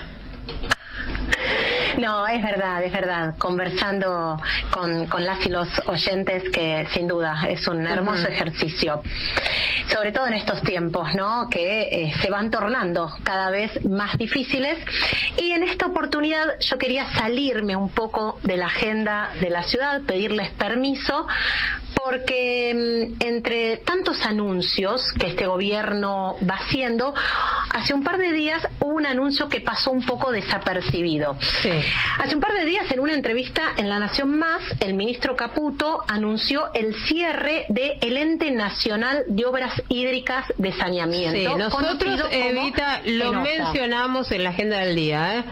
No nos explayamos, pero dimos la noticia como otra acción de la motosierra. Absolutamente, sí. ¿no? Un gobierno que cierra hospitales, desfinancia las universidades, y está llevándonos a esta catástrofe social, ensañado con los sectores populares, los sectores medios, los trabajadores, y los jubilados. Ahora viene por un organismo que es el organismo que se ocupa ni más ni menos que de las políticas vinculadas a agua y saneamiento en nuestro país. El ministro de Economía, durante esa entrevista, aseguró que el organismo era un antro de corrupción, por supuesto, ignorando los alcances y las funciones que tiene este organismo. También en esa misma entrevista afirmó que este organismo, que se creó allá en el año 95, se creó para hacer una o dos obras. Después le encontraron la vuelta justamente para transformarlo, según el ministro Caputo, en un antro de corrupción. Por supuesto que estas afirmaciones son gravísimas y que deberían estar acompañadas de las denuncias correspondientes en la justicia. Pero además evidencian un desconocimiento absoluto por parte del ministro de Economía, porque el ENOSA no fue creado para hacer una o dos obras. El ENOSA, como les contaba, es el organismo nacional que tiene a su cargo el conjunto de las políticas en materia de agua y saneamiento. Este organismo, en donde además trabajan prestigiosos y prestigiosas sanitaristas, se ocupa de planificar, de ejecutar, de administrar obras de agua y de saneamiento en todo el país. Es un organismo que además financia obras de infraestructura, que hace tareas de investigación, que hace desarrollo tecnológico en temas de agua y en temas de saneamiento. Es el organismo que ha delineado el conjunto de la normativa para la ejecución de estas obras de infraestructura. La realidad es que este anuncio, que viene en sintonía con los anuncios que desde diciembre este gobierno viene llevando a cabo, son sumamente preocupantes. ¿Por qué? Porque en la Argentina hay 7 millones de personas que no acceden al agua potable, 7 millones, y 20 millones que no acceden a la cloaca. Y esa profunda desigualdad territorial de la que hemos hablado un montón de veces, en particular en la ciudad de Buenos Aires, no solamente condiciona la reproducción de la vida, sino que además constituye una de las violencias de género más invisibilizadas. Porque cuando no se accede al agua potable, la mortalidad infantil se multiplica, la esperanza de vida se reduce drásticamente, y cuando no se accede al agua potable, las mujeres tienen que destinar el doble de tiempo a las tareas no remuneradas de cuidado. Si en los centros urbanos con acceso formal al agua potable las mujeres destinan en promedio 4 horas a tareas de cuidado no remuneradas, cuando no se accede formalmente al agua potable hay que destinarle el doble de tiempo, y eso por supuesto implica, ¿sí?, una pérdida cotidiana de oportunidades. Por supuesto que garantizar el acceso al agua potable en igualdad de condiciones tiene que ser una prioridad máxima de nuestro país. Tenemos una deuda enorme con 7 millones de habitantes que no acceden al agua e, insisto, 20 millones que no acceden a la cloaca. Y esta medida de cerrar el ENOSA, además, es una medida que se está dando en paralelo a la privatización de la empresa prestadora AISA, que es la empresa que se ocupa de prestar el servicio de agua y cloaca en la ciudad de Buenos Aires y en el área metropolitana. La verdad es que, haciendo un poco de historia, la Argentina supo ser pionera en la región en materia de cobertura de agua potable y saneamiento cloacal. La Argentina era, ¿sí?, el país de la región con mejores coberturas en materia de agua y saneamiento. Y fue justamente a partir de la década del 80 cuando en la Argentina y en América Latina empieza a caer la inversión en la infraestructura sanitaria. Y justamente esa desinversión se dio en paralelo a la privatización del servicio. Antes que esos servicios fueran privatizados, en promedio en la región se destinaba el 4% del PBI a obras de agua y de saneamiento cloacal. Cuando los servicios se privatizan, la inversión se desploma. Recién en el año 2021 mejoran, ¿sí?, esos números, pero por supuesto no logran recuperarse a los valores previos a haber privatizado al conjunto de ese sector.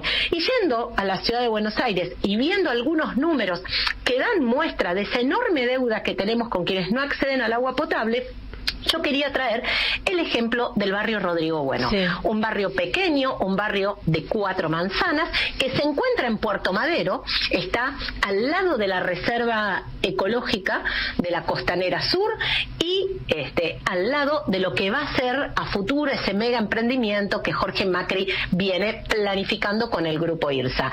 Este barrio de 4 manzanas, que insisto, se encuentra en Puerto Madero, es un barrio en donde solamente el 4% de sus habitantes, el 4%, superan los 60 años de edad.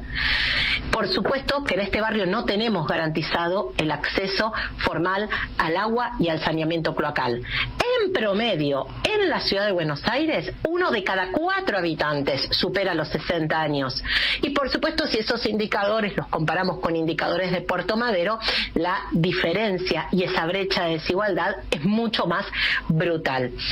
La realidad es que todos los días en nuestro país las mujeres y las infancias pierden oportunidades por falta de acceso al agua potable, así que sin duda lo que tenemos es que revisar las políticas en materia de agua y saneamiento, revisar y mejorar esas políticas. Lo último que podemos hacer es cerrar el organismo que se ocupa de la planificación y la ejecución en materia de agua y saneamiento. Así que por eso me parecía muy importante hoy poder conversar respecto al cierre de Lenosa. En paralelo, además, el gobierno quiere avanzar con la privatización de la prestadora AISA. Bien, Evita, además, bueno, es tu especialidad, ¿no? Todo lo vinculado con los asuntos hídricos, vinculados con el manejo del agua. Un tema como este, la verdad, a nosotros se nos escaparon todos estos detalles que vos estás ilustrando, esa información valiosísima. Ahora pregunto, ¿y entonces? Porque el anuncio está hecho, ¿verdad? Y este es un tema que, como vos bien lo detectaste, ha pasado desapercibido, incluso quedado relegado a las noticias, como decimos los periodistas, las noticias B o las noticias que no fueron cabezas de información o cabezas en los portales. Estuvieron un ratito y después se los comió la coyuntura, y es lo que nos estás comentando, el rol que cumple el ENOSA, así se llama, ¿no? Es muy importante. Y bueno, ¿qué se hace? ¿Qué acciones se pueden o se van a emprender para frenar esto que es un desguace, ¿no? A ver, está claro que la coyuntura nos está abrumando, ¿no? Claro. El estrés social en este contexto de profunda crisis que venimos transitando, la verdad es que es abrumador para la inmensa mayoría, y por eso es que frente a esa coyuntura hay un montón de noticias que pasan desapercibidas. Pero lo cierto es que necesitamos poder recuperar esa agenda para poner en debate la necesidad de garantizarle el agua y el saneamiento a quienes hoy no acceden, insisto, a los más de 7 millones que no acceden al agua, los más de 20 que no acceden al saneamiento cloacal. Y traigo otro número que no es para nada menor: garantizarle el acceso pleno al agua y a la cloaca a los 5 millones de habitantes que habitan en los barrios populares de nuestro país cuesta $10.000 millones. Es incomparable al dinero que se fugó durante la gestión de Macri, y por supuesto va a ser incomparable al pago de intereses que se va a hacer de la deuda.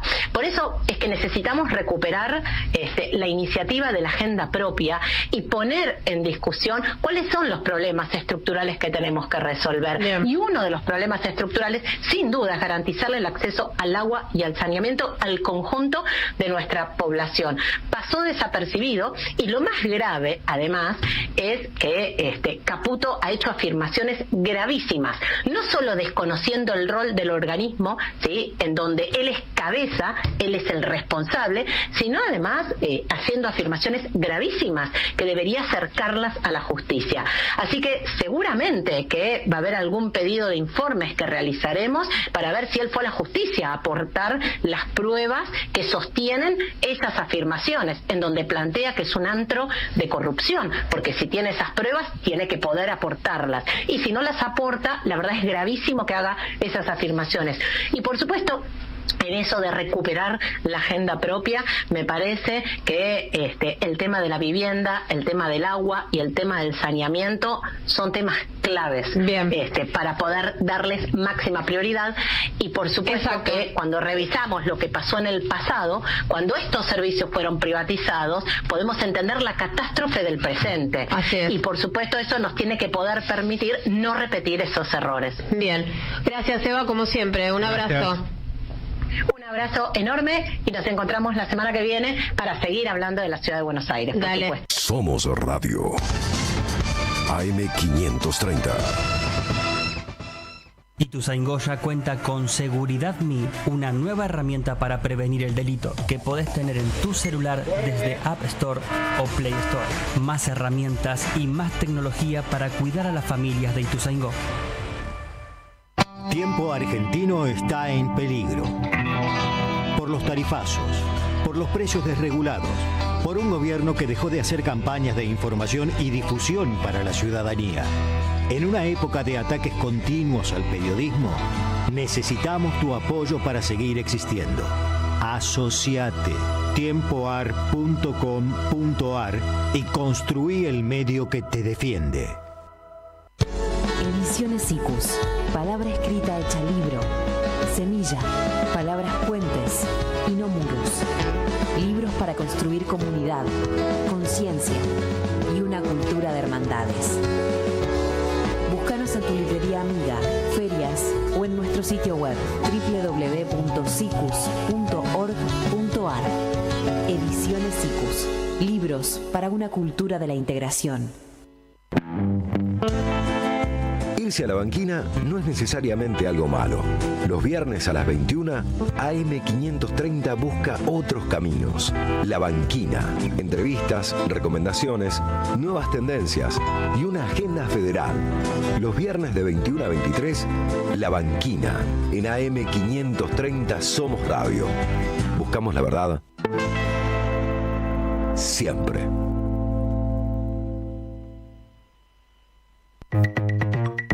Renovamos Plaza Calegari. Inauguramos un nuevo sector infantil a la altura de la avenida Teniente General Perón y España.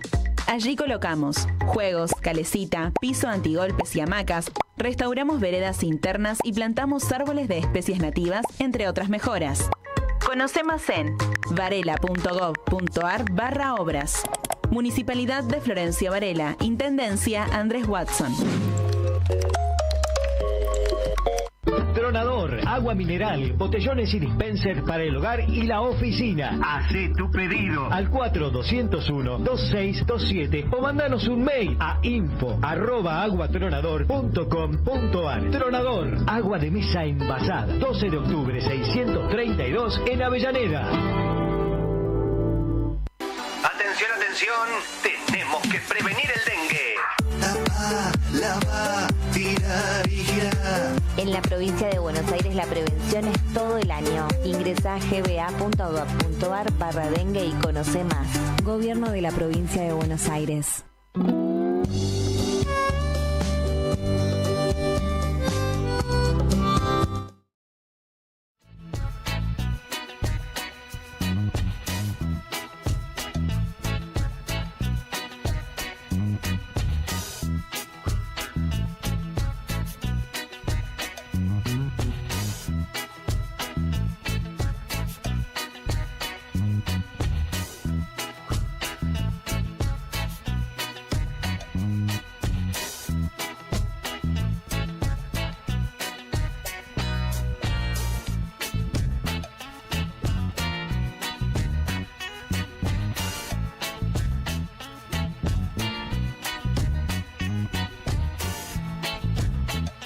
Somos Radio AM530. Construimos comunidad. Buscamos la verdad siempre.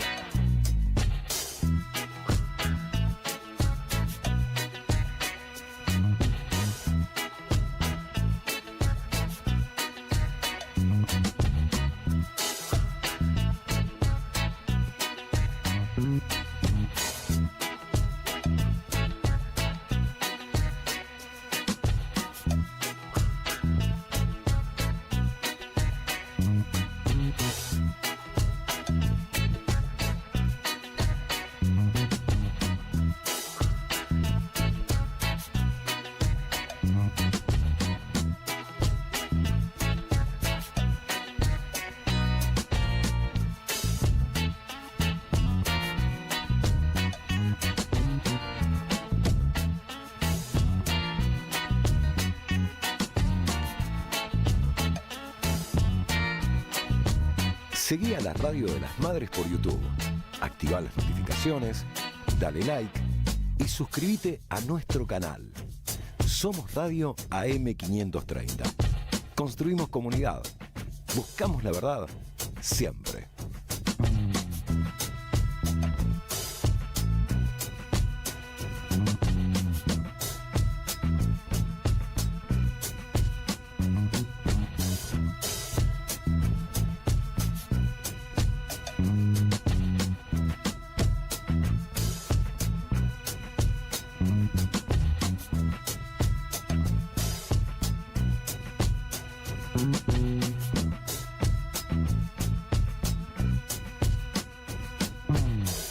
Somos Radio AM530. Construimos comunidad. Buscamos la verdad siempre. Seguí a la Radio de las Madres por YouTube. Activa las notificaciones, dale like y suscríbete a nuestro canal. Somos Radio AM530. Construimos comunidad. Buscamos la verdad siempre.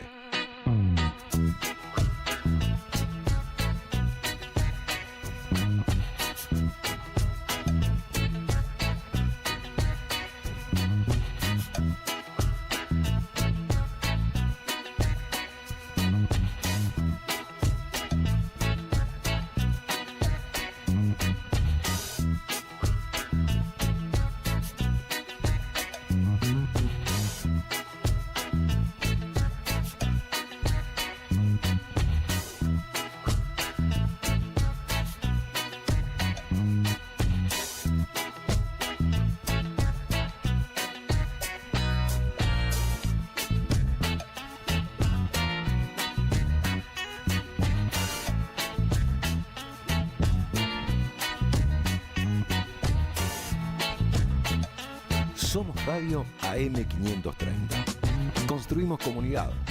Buscamos la verdad siempre.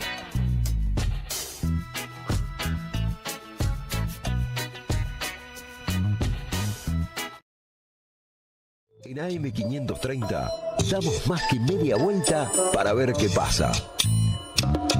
De 18 a 20, Andrea Recupero da la vuelta completa. La vuelta completa en AM530. Somos Radio. Ahora Beatriz Gentile, rectora de la Universidad de Comahue. ¿Qué tal? ¿Cómo le va, Beatriz? Un gusto, como siempre, recibirla en la 530. Andrea Recupero la saluda. ¿Qué tal, Andrea? ¿Cómo están? Un saludo para ustedes y para toda la audiencia. Bien, gracias por atendernos, Beatriz. ¿Cómo sigue esto, no? Porque la verdad es que el conflicto con las universidades, el desfinanciamiento, la motosierra de Milei, ya se está haciendo sentir hace varios meses. La comunidad educativa en su conjunto en abril hizo una gran demostración, ¿no?, de cuál es la voluntad y qué quiere el pueblo argentino con respecto a la educación pública y a las universidades. Y ahora esto, ¿cómo sigue esto? ¿Cómo siguen las universidades funcionando sin presupuesto? Bueno, acá creo que estamos todos todavía entre enojados, decepcionados, perplejos, así que estamos todos institucionalmente juntándonos entre nosotros. Ahora en un rato más tenemos reunión de rectores también en términos de ir viendo. Creo que a mí me parece dos cosas. La primera es que nosotros tenemos que ser lo suficientemente inteligentes para evitar hacer lo que el gobierno quiere que hagamos, que es cerrar nuestras universidades. Entonces, nosotros tenemos que tratar de pensar y armar una estrategia que nos siga poniendo en la calle para exigir lo que nos corresponde en financiamiento universitario, pero con nuestros estudiantes adentro, nuestros docentes, nuestros no docentes, y tratando de que esto no afecte incluso o no trastorne lo que el gobierno está esperando, que es que las universidades mueran de inanición, dejen de hacer lo que tienen que hacer, que es enseñar, investigar, hacer transferencia, extensión. Bueno, tendremos que pensar en alguna estrategia de que esto sea público, de que lo hagamos acompañándonos con la sociedad, exigiendo lo que nos corresponde, así que me parece que más allá de este momento que estamos viviendo, que es un momento muy frustrante, porque es cierto, como vos decís, desde enero, desde diciembre, pero desde enero que venimos planteando que un presupuesto de prórroga no alcanzaba y que no íbamos a poder, etcétera, etcétera. Exacto. Lo que no podemos hacer es, pensar en que justamente nos tome fin de año y sea una muerte de inanición de la educación pública universitaria. Me parece que no hay que bajar los brazos, sí encontrar formas inteligentes, estrategias que nos ayuden a incluir más actores de nuestra sociedad, que nos ayuden a ir a convocando y articular una demanda y una exigencia que de alguna forma, siga dando la discusión ahora por el presupuesto 2025, que me parece que es la pelea grande que nos queda. Nosotros tenemos que hacer sí o sí que los diputados metan mano en ese presupuesto, porque es un presupuesto que nos recorta más de casi el 50% a las universidades para funcionar el próximo año, así que tenemos esta tarea por delante. Con respecto a lo que nos queda en estos meses, vamos a articular con las centrales sindicales y con el estudiantado para pensar justamente cómo hacemos todo esto, ¿no? Es un momento de pensar y de volver a tomar fuerza para seguir adelante. De resistir, ¿no? Diría. Exacto. Diría las madres, por lo menos dirían así. Víctor. ¿Qué tal, Beatriz? ¿Cómo le va? ¿Qué tal, Víctor? ¿Cómo estás? Muy bien. Respecto al apoyo que puedan llegar a conseguir desde el ámbito provincial, en este caso, para poder sostener los servicios sin tener que resentir o cerrar ninguno, ¿ven alguna posibilidad de que los gobiernos provinciales, por algún mecanismo, le presten alguna ayuda, en este caso concreto a la de Comahue, a la Universidad Nacional de Comahue?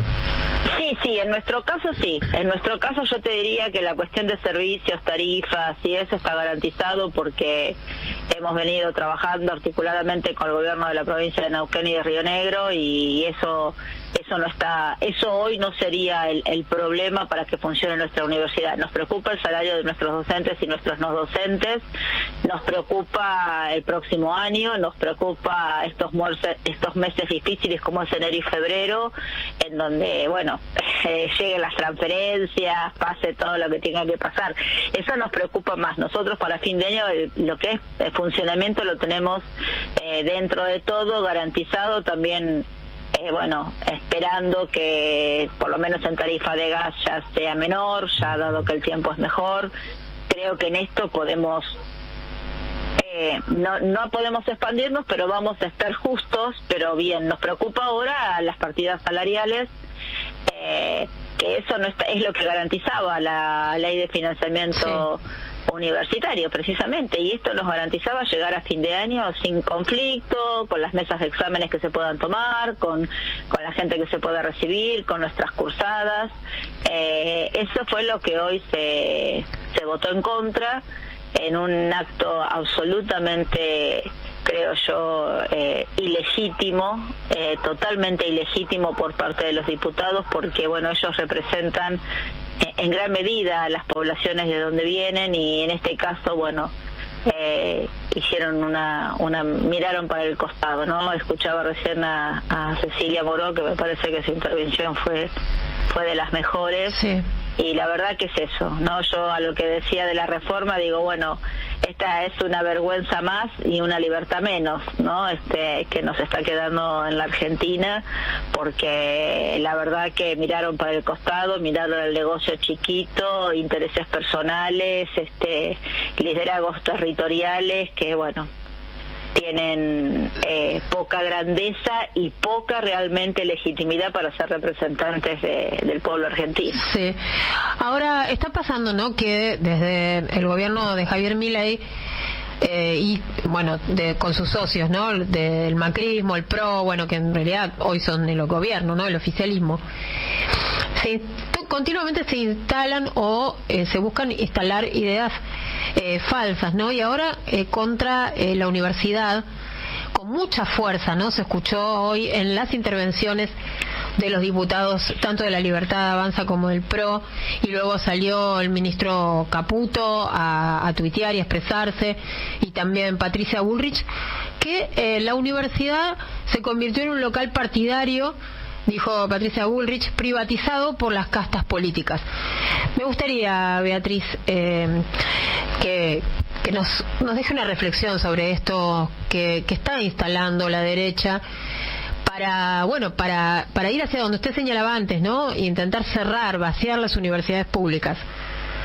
Bueno, a mí me parece que ese discurso siempre es efectivo cuando, bueno, es un discurso absolutamente reduccionista. Yo no sé, yo puedo imaginarme que ellos cuando hablan de eso hablarán de su propia interna en Juntos por el Cambio y con la facción por ahí de ciertos referentes del radicalismo, entiendo yo, que puedan tener mayor o menor vínculo con las universidades. Cuando pensamos en el conjunto de universidades, en nuestro caso del Comahue, es difícil tener una casta política donde tenemos elecciones cada 4 años, donde la elección es directa y donde venimos cambiando de rector y de decanos, ninguno tiene más de, a lo sumo puede llegar a tener 4, 6 u 8 años como mucho, no más. Así que la verdad que para que se forme una casta es medio difícil. Nosotros no tenemos cajas políticas, ni cajas oscuras, ni negras, ni nada. No tienen ni papá.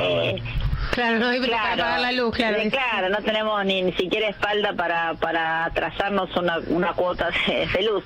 Creo que lo dicen por la interna de Juntos por el Cambio, ellos la deben tener más clara, entiendo, pero siempre por esta estupidez de la casta y después gobernar para los que más tienen, me parece que ya hay que desenmascararlos, es todo cotillón, parte de la campaña. La verdad que de la gente que viene, yo escuchar a Lidia Lemoyne, que es una terraplanista, dándonos consejos a los docentes de que nos va a ir mejor si vamos a la privada, debería callarse la boca. Alguien que todavía cree que la tierra es plana debería callarse la boca, además de que no debería ser diputada. Creo que uno no puede ya.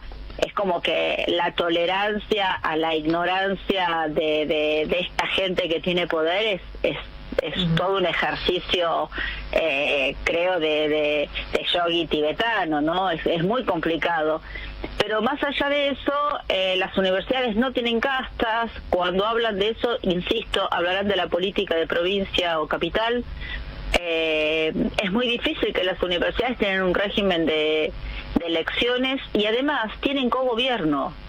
Y yo digo siempre esto, el cogobierno es uno de los dispositivos para la auditoría permanente de las autoridades universitarias, porque los consejos directivos de las unidades académicas o el Consejo Superior o la Asamblea Universitaria justamente tiene a oposiciones y oficialismos que se renuevan en forma permanente y que son los que ofician también de auditores y el contralor de la gestión rectoral o decanal. Por lo tanto, no sé qué otra institución podría mostrar tantos mecanismos internos y externos de control. Pero bueno, a esta altura, en un país donde la política se reduce a tirar frases y frases que suelen ser barbaries también, ¿no? Que no tienen, que nadie audita, que nadie prueba, que en un clima de posverdad, bueno, se puede decir cualquier cosa. A mí me parece que hay que empezar yo la única dificultad que veo, que hace tiempo que todos estamos muy a la defensiva y como todo el tiempo desenmascarando o defendiéndonos de las barbaridades que dice el gobierno. Bueno, no sé, no me pregunten pero yo creo que hay que cambiar la estrategia. Algo mal estamos haciendo porque la verdad que no podemos estar todo el tiempo aclarando que no es así. La gente que vive en la universidad sabe que esto no es así, pero nos cuesta mucho comunicacionalmente, ¿no? A mí me parece que la batalla comunicacional es un poco también la que estamos perdiendo. Beatriz, le hago una última pregunta, porque el gobierno, refiriéndose al tema de los salarios, dijo que otorgándoles por decreto, como resolvió hacer, el 6,8%, el tema salarial estaba superado, etcétera, etcétera. ¿A cuánto equivale, si tiene esa cifra, de un salario promedio de un trabajador de la Universidad de Comahue, el 6,8%, y cuánto significa el 6,8% comparándolo con lo que perdió de poder adquisitivo real un docente o un no docente universitario desde que Javier Milei está en el gobierno? Mira, lo que se perdió es casi el 50%. Yo lo escuchaba a uno de los dirigentes, que era Carlos de Feo, que decía que este aumento del 6,8 significaba un recupero de un 10% aparentemente en los salarios. Y en el caso de Comahue siempre decimos lo mismo: un ayudante simple, o sea, 10 horas semanales, está en los 240.000 pesos, y un ayudante full, o sea, 40 horas semanales con retención de título, es decir, que no puede trabajar en otro lado, estarán alrededor de, no llega al 1.000.000. El adjunto, que es prácticamente los profesores adjuntos, es la base más ancha en la pirámide docente de nuestra universidad, porque hemos perdido también las calificaciones de profesores titulares y asociados por justamente el desfinanciamiento que hemos tenido en lo presupuestario, no solo ahora, sino que a lo largo del tiempo Comahue ha perdido participación dentro del conjunto del presupuesto universitario, y el adjunto no tampoco supera apenas el 1.000.000 de pesos. La verdad que este aumento, pensando en que es retención de título y las 40 horas semanales, hace que realmente no sea sostenible, no sea sostenible. 70.000 pesos. Claro, nosotros en algunas disciplinas, en algunas áreas, estamos ya perdiendo docentes. En las ingenierías, en la informática, estamos en el área de vaca muerta, nuestros estudiantes llegan a cuarto y ya las empresas los están tomando, y nuestros profesores, por supuesto, que pueden ganar muchísimo más en el ámbito privado que la educación pública, igual que las carreras de informática. Y ni hablar en el caso, por ejemplo, de enfermería y medicina, donde también nuestros docentes son básicamente simples, porque los sistemas de salud, tanto público como privado, pagan más que la carga docente, que además tiene las limitaciones de que entra en incompatibilidad. Hay una serie de cuestiones que hace que el trabajo, la remuneración docente y de investigadora en la universidad tendría que ser muy bien paga para justamente nosotros. Hay un dato que no se dice, pero las universidades producimos el 65% en la creación de conocimiento. Y esa creación de conocimiento es el docente exclusivo, al cual 20 horas tiene que estar dedicada a investigar, a producir, a publicar.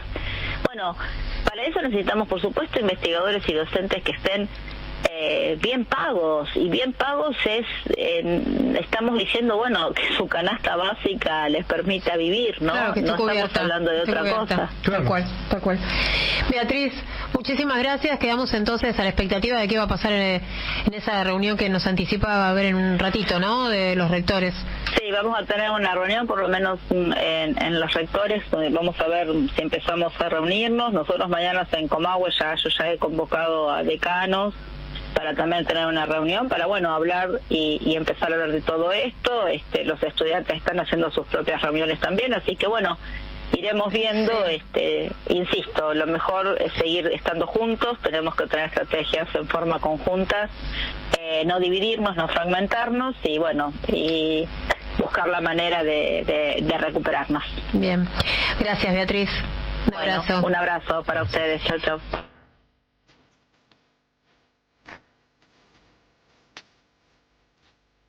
Muchísimas gracias por habernos acompañado una vez más. Espero que tengan un hermoso fin de semana y nos reencontramos el lunes para dar de nuevo la vuelta completa.